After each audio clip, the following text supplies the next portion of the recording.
All right, just wanted to shoot a quick video and show you some of the new features that are available in Google Classroom. Okay, so one of the features that's now available is the ability to reorder your tiles. It used to be when you added a class, you had to put it in the order you wanted them to appear in reverse.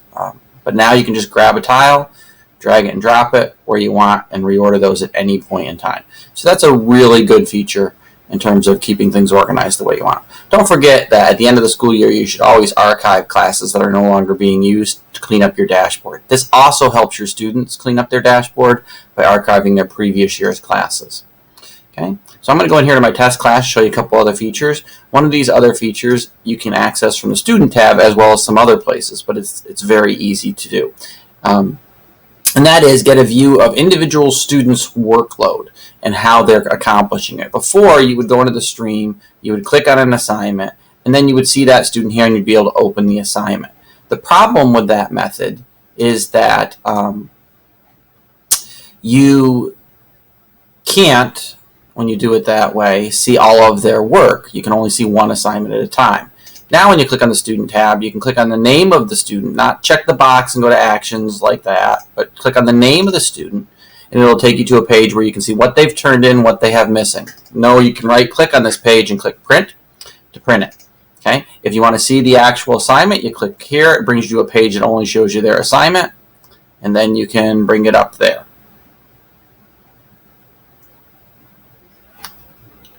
All right. So you didn't see it come up because I set it to record only this tab.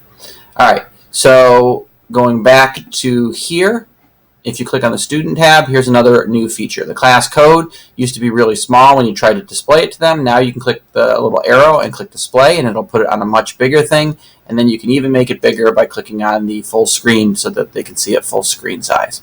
So it's a quick way to display your class code for your students. Okay, so you have the ability to do that. When we come back here to the stream and we come back to the assignment, know that you can click on the name of the student here.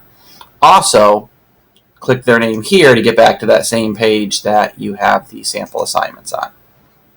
All right. When you're in this score screen for an assignment, though, this one here where you can give the students an assignment, now know that instead of giving just whole numbers, you can give decimals. So if I want this to be 11.5, I can now do that. So you now have the ability to add decimals to your scores for students. So that was another new feature. All right. One last one is the ability to change ownership for a class. So say for whatever reason that you are no longer teaching a class, you can now invite a co-teacher.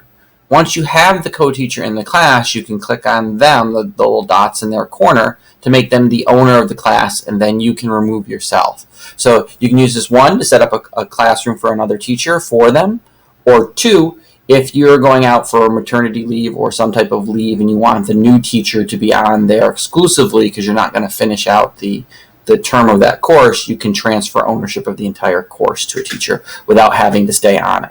So those are some of the new features that are now available to you in Google Classroom for this fall 2017 launch.